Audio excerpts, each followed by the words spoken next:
Olá, boa noite. O caso Telex Free, a Polícia Federal cumpriu hoje novos mandados de busca e apreensão em Vitória e Vila Velha. O sequestro de bens e valores foi autorizado. 4 mandados de busca e apreensão foram cumpridos, 3 em Vila Velha e 1 na capital Vitória. Em julho deste ano foi realizada a primeira parte da Operação Orion. Um mandado de prisão foi cumprido na sede da Telex Free no Espírito Santo. A polícia e auditores da Receita Federal buscavam por mais provas para reforçar a prática de pirâmide financeira.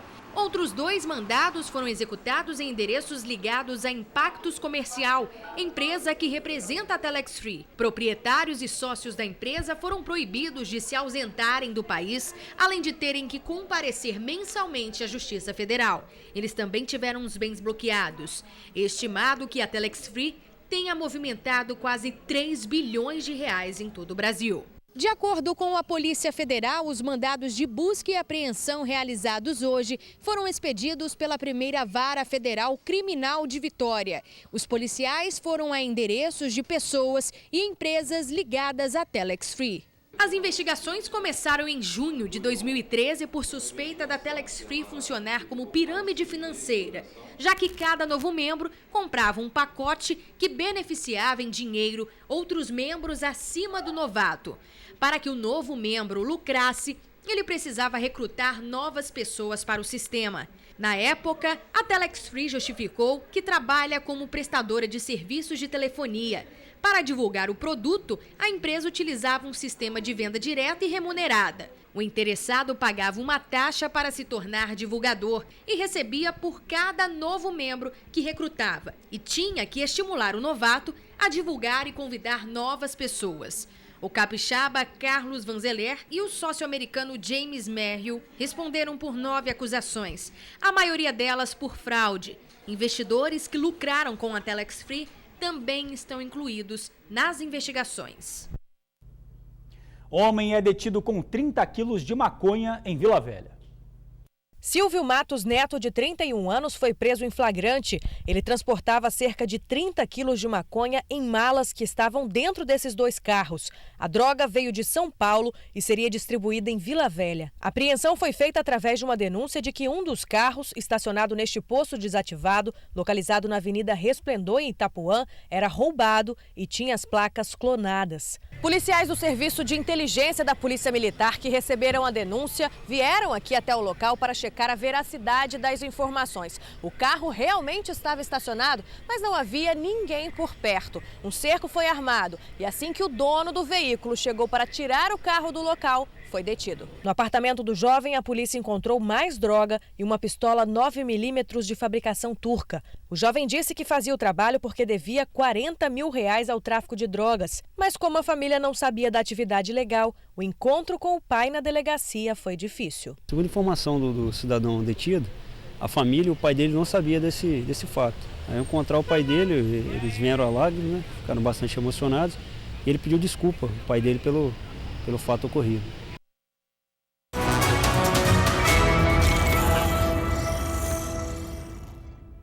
No próximo domingo, o capixaba volta às urnas. Aécio ou Dilma? Muitos já definiram o voto e aqui no estado já está tudo pronto para a votação. É hora de decisão. Já estou decidido, não tem o que pensar mais, só esperar domingo ir lá e votar. Já tomei minha decisão. Desde o primeiro turno ou foi agora? Agora. Mas para escolher o futuro representante do país, o eleitor tem que estar em dia com a lei. Por exemplo, para votar é obrigatório apresentar documento oficial com foto. E quem está fora do domicílio eleitoral precisa justificar. Mas nem todo mundo fez isso no primeiro turno. De acordo com o TRE, mais de 500 mil eleitores não foram às urnas aqui no Espírito Santo. Mas existe um prazo para legalizar essa situação. Dia 4 de dezembro é o último dia para justificar a ausência. O eleitor deve juntar as comprovações do porquê de seu não comparecimento, se estava numa viagem, se estava enfermo, se encontrava fora do seu domicílio eleitoral. Preferencialmente, quem está fora do domicílio eleitoral deve justificar no próprio dia.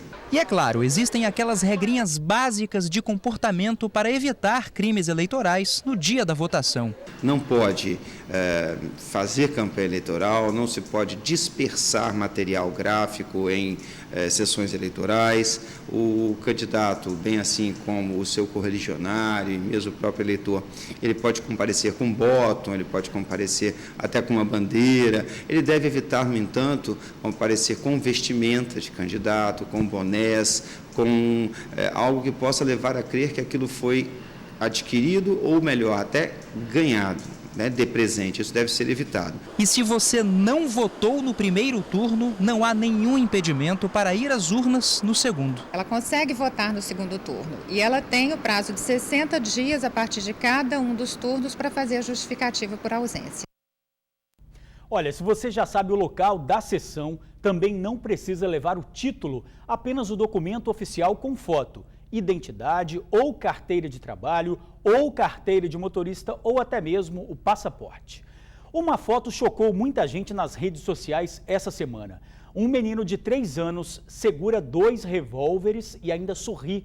Hoje a polícia foi à casa da família e levou a mãe para a cadeia. A foto começou a circular nas redes sociais no início desta semana e chamou a atenção dos órgãos competentes. Na imagem, uma criança de apenas 3 anos aparece de uniforme escolar, segurando 2 revólveres calibre 38 e sorrindo. Segundo as investigações, o fato aconteceu em Ilha da Conceição, em Vila Velha. No início da tarde de hoje, uma equipe da Primeira Vara da Infância e Juventude aqui de Vila Velha, acompanhada da Polícia Militar, foi até a residência onde a criança mora com a mãe e outros familiares. No local, não foram encontradas armas, mas tanto a mãe, de 27 anos, quanto um sobrinho dela, de 18, foram detidos e encaminhados ao DPJ de Vila Velha. Isso porque na casa foram encontradas 13 pedras de crack grandes, embaladas para revenda, e uma bucha de maconha. Estavam dentro de um tênis. Em cumprimento ao mandado de busca e apreensão, 11 crianças foram encaminhadas ao juizado, 6 da mesma família que o menor da foto. Depois de tudo isso, a justiça irá decidir se a guarda do menino permanecerá com a mãe.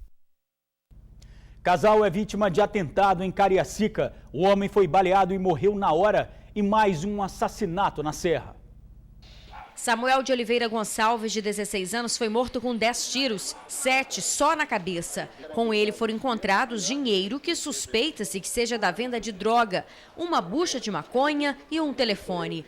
O local é bastante frequentado por quem usa drogas. De acordo com a polícia, o pai do rapaz esteve ontem à noite procurando pelo filho e hoje cedo ele foi até o local confirmar a morte do rapaz. O pai lutou para tirá-lo dessa vida. O pai dele tirou ele dessa vida daqui, não tem, para ele sair dessa vida. Aí ele foi para Minas, aí o pai dele achou que ia adiantar alguma coisa, ele pegou e voltou. Quando ele voltou, ele entrou para essa vida de novo. O que aconteceu? Casal é baleado em Cariacica. O homem morreu na hora. Reginaldo dos Santos, de 23 anos, recebeu 5 tiros. Ele estava com a namorada. Os dois estavam sentados num ponto de ônibus quando 2 homens chegaram atirando. A mulher foi baleada no pulso e passa bem. O crime aconteceu em Vista Linda, Cariacica.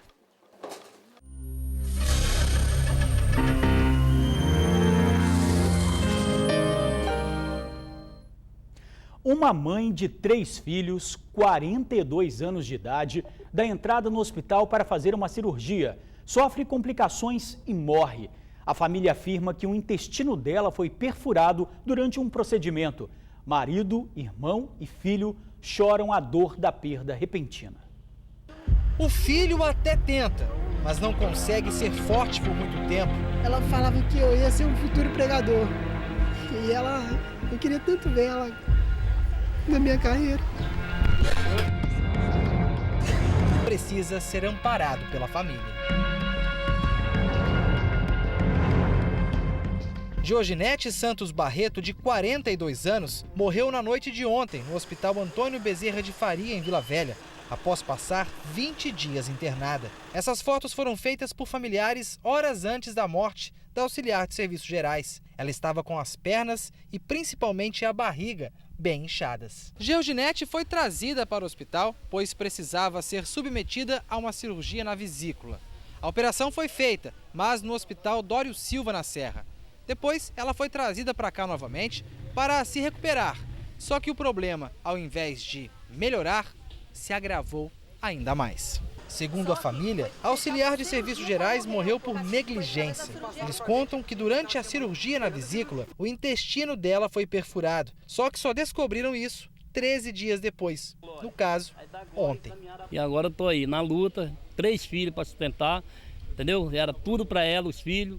E agora eu vou ter que me virar sozinho, enquanto que os médicos estão aí, vão ficar normal. O irmão conta que Georginete sofreu muito nas 2 últimas semanas. O certo aqui foi assim, que pegou infecção aqui dentro. Foi isso que aconteceu. Agora os sentimentos se misturam. Dor, revolta e saudades. Uma situação muito triste, porque eu fazia de tudo por ela. Ela era sempre amada por todos lá.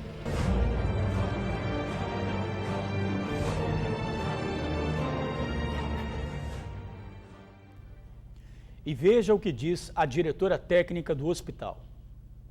Primeiro que ela não foi submetida a cirurgia nenhuma, e muito menos perfuração de intestino. Ela chegou aqui com cálculo de vesícula biliar, foi feito CPRE, que é um procedimento endoscópico, foi retirado o cálculo de vesícula, ela evoluiu com colangite, posteriormente sepse e hoje uma parada cardiorrespiratória que evoluiu para óbito.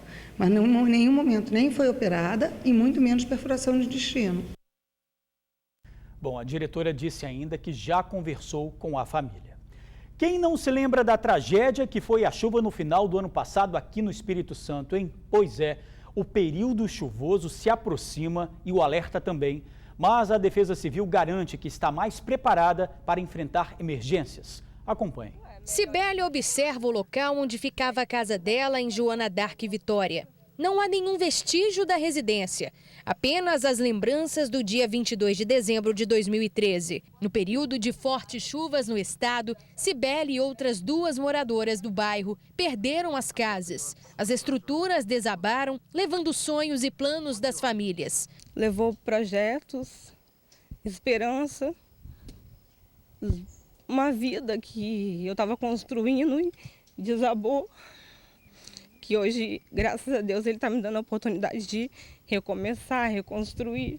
As chuvas no Espírito Santo costumam chegar com mais intensidade nos meses de novembro, dezembro e janeiro. A Defesa Civil Estadual garante que ainda é muito cedo para prever se o estado corre o risco de ser atingido por fortes chuvas, como no ano passado, mas que os municípios estão mais preparados para enfrentar a situação.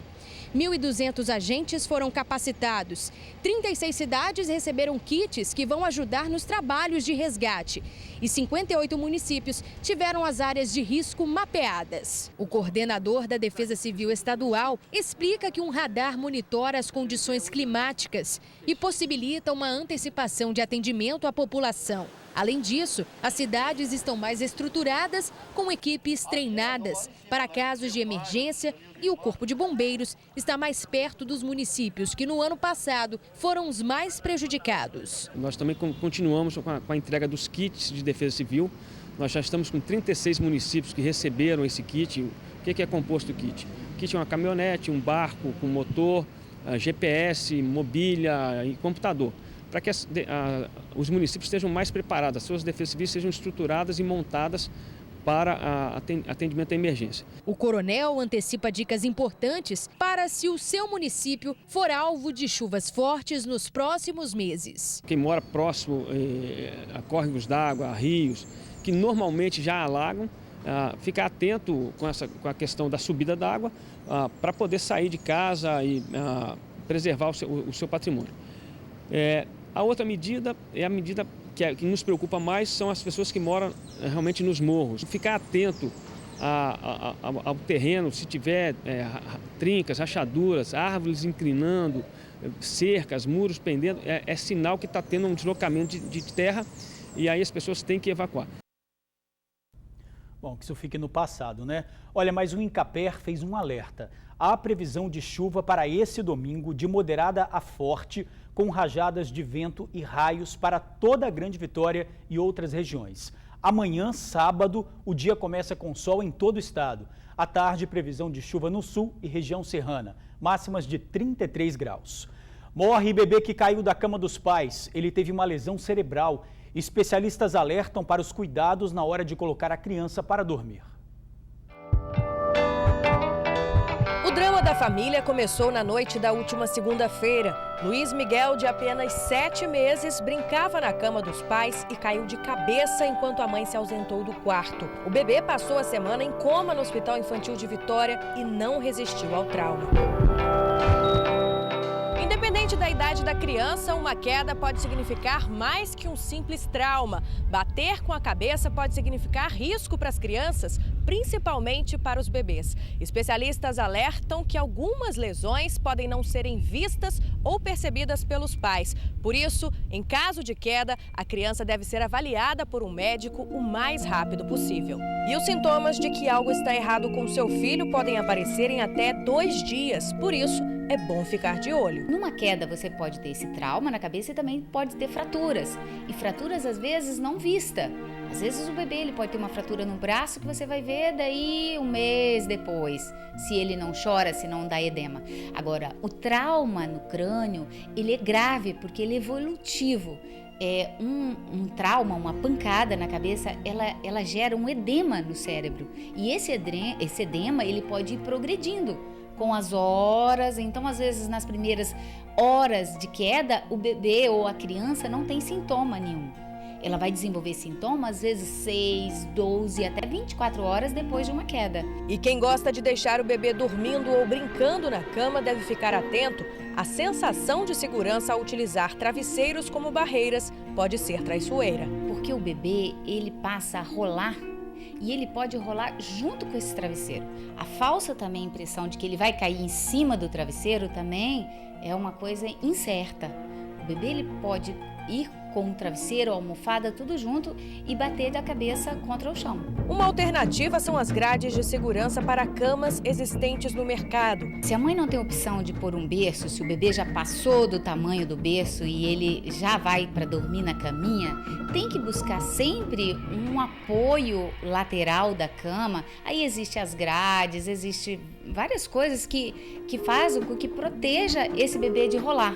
Essa cama pode estar também encostada numa parede e sempre proteger a lateral. Um bebê pequeno, tipo abaixo de 2 anos, ele tende a rolar da cama, principalmente de noite, mesmo dormindo. Então tem que ter essa segurança. Mas segundo a especialista, a principal lição para os pais é de que uma criança de colo nunca deve ficar sozinha. Cama alta, sem proteção lateral, é risco.